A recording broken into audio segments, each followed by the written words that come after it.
ప్రజలందరూ తండోలుగా ఆ క్రీస్తు ప్రభుని అనుసరిస్తూ ఉన్నారు. ఈ ప్రజల నుండి దూరముగా కొంచెం విశ్రాంతి తీసుకోవడానికి నిర్జన స్థలంలోకి వెళ్ళి ప్రార్థన చేసుకుందామన్నా సరే సమయాన్ని ప్రజలు ఇవ్వట్లేదు.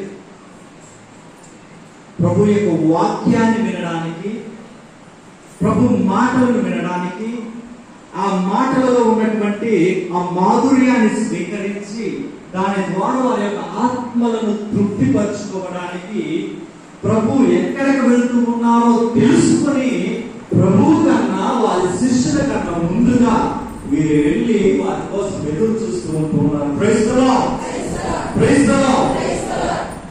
మరి ఆ ప్రభు వాక్యాన్ని వింటున్న మనము, ఆ ప్రభుని అనుసరిస్తున్న మనము ఎంతమందిని ఆ ప్రజల వలె, ఆ బిడ్డల వలె దేవుడి వాక్యము కొరకు దేవుడి సన్నిధికి వస్తూ ఉన్నాం. నేను వాక్యాన్ని వినాలి, పరిశుద్ధ దివ్య కూర్చొని నేను ప్రారంభం నుండి ఉండాలి. ఆ తలంపుతో ఏ విధంగా అయితే ఆ గురు శిష్యులు కన్నా ముందుగా వెళ్ళి ఆ వాక్యాన్ని వినడానికి, ఆయన మాటలను వినడానికి, ఆయన స్వస్థతను పొందుకోవడానికి ఆ ప్రజలు వెళ్ళి కూర్చున్నారు.